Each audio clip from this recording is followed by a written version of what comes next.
They said to the developer that unless you own the rights to the games or you developed the games yourself, you can't publish them in this application, even though they were shareware copies. So that version of the app got taken down as well.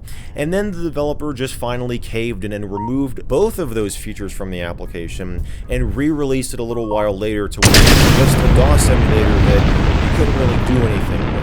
And it remained in the App Store for a while in that state until September 19th, 2020, when the developer decided to re-enable file sharing through an update, which surprisingly got approved by Apple.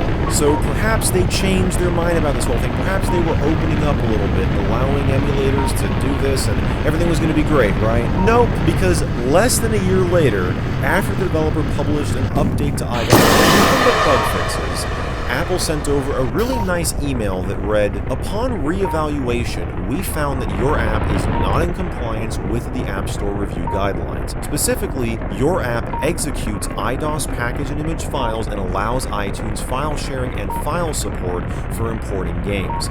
Executing code can introduce or change features or functionality of the app and allows for downloading of content without licensing." So just like that, we're back to square one. And this time around, the developer made it clear that removing file sharing was not on the table. It was something that the developer was not going to do.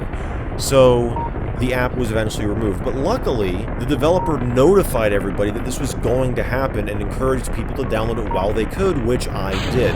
I paid $5 for this application, and it was totally worth it because we're using it to make this video today. Now, the inspiration for this video came in part from a couple of articles that got published a couple months ago, where people were showing you how to install Windows 3.1 on an iPad, specifically an iPad, but it could have been done on any other iOS device that you could install this application on.